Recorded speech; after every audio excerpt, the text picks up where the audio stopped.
Today, we're jumping into one of the greatest detective stories in the entire history of science. Seriously, it's a story that has it all. A crime scene right at the heart of an atom, a mysterious culprit that seemed like a ghost, and a manhunt that took decades to solve. So get this. Right now, as you're sitting there, something incredible is happening. Trillions of tiny invisible particles are streaming straight through your body, every single second. You can't feel them at all. You can't see them. They don't leave a trace. In fact, to them, the entire planet, Earth, might as well be empty space. They just fly right on through. These little phantoms are called neutrinos. But here's the craziest part of their story. They weren't discovered in some lab experiment. No, they were invented, made up. Why? To solve a cosmic crime that was threatening to tear down the most fundamental law of the universe. So, our story really kicks off back in the early 20th century. Physics was in a bit of an uproar, and it was all because of one specific process that just didn't add up. Physicists were studying this thing called beta decay. Now, on the surface, it sounds pretty simple. It's just a way for an unstable atom to chill out by spitting out an electron. That's it. Simple, right? Well, not so fast. There was a problem. A really, really big one. You see, according to all the known laws of physics, that electron should have shot out with a very specific, very predictable amount of energy, every single time. But when they actually measured it, the energy was all over the map, and in every single case, some of the energy had just vanished. Poof, gone. This was a disaster. We're talking about the law of conservation of energy here. The idea that energy can't just be created or destroyed. It's the bedrock of all science. And this pesky beta decay was suggesting that maybe this foundational law was just wrong? Things got so desperate that some of the biggest names in physics, like Niels Bohr, were actually ready to throw the law out. But there was one physicist, Wolfgang Pauli, who just couldn't bring himself to do it. He figured, if the energy isn't being destroyed, it must be being stolen. He basically proposed a getaway driver for the energy, a phantom accomplice. So after years and years of this growing confusion, in 1930, Pauli writes this now famous letter to some of his colleagues. And in it, he suggested what he himself called a desperate remedy to save physics. He actually wrote, "I have done a terrible thing. I have postulated a particle that cannot be detected." He knew it sounded completely nuts. He was suggesting that with every beta decay, there was a second, totally invisible particle flying away with the missing loot, the missing energy. Now, for this whole idea to work, this phantom particle had to have a very specific profile. It couldn't have any electrical charge, so it would be invisible to detectors. It had to have a tiny mass, maybe no mass at all. And, this is the big one, it had to interact with matter so weakly that it was, for all intents and purposes, a ghost.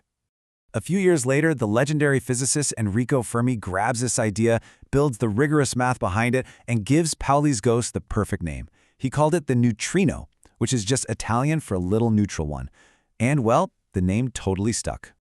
Okay, so the theory was saved, but physics now had a brand new, massive problem. How do you prove this ghost particle is even real?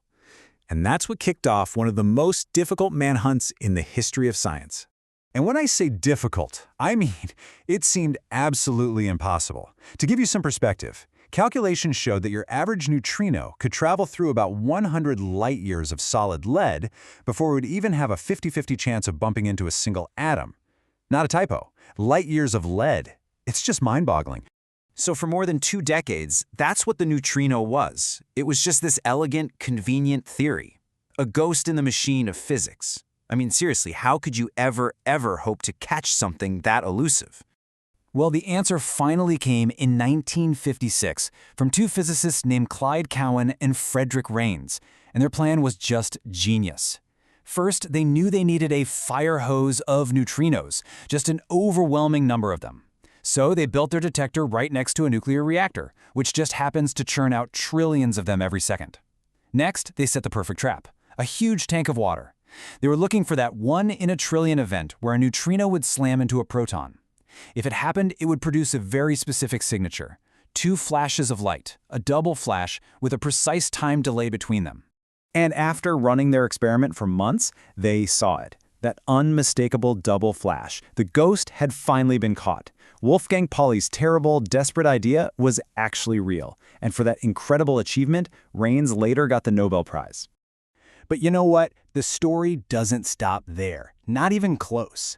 Finding the neutrino was really just the beginning. We soon realized this little ghost particle was way more than just a clever fix for a physics problem. It was a messenger from the deepest parts of the cosmos. It turns out neutrinos are being made all the time in the most extreme places in the universe. They are forged in the fiery heart of our own sun. They're blasted out during the unbelievable explosions of dying stars called supernova. They're even shot out from the centers of hyperactive galaxies millions of light years away. And this is what makes them so unbelievably important. Because they barely interact with anything, they escape these chaotic, dense environments completely unchanged. They zip across the universe for billions of years, passing through dust clouds, planets, entire galaxies, and they arrive here on Earth carrying pristine secrets about where they came from. They've given us a whole new way to see the universe. And it is just so wild to think that this entire field of astronomy, this new window into the cosmos, didn't start with someone looking through a telescope. It started with one person's bold, creative, and imaginative leap into the unknown, just to save a law of physics.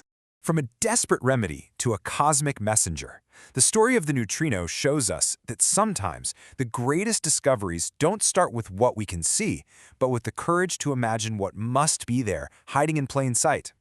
Which leaves us all with a pretty fascinating question, right?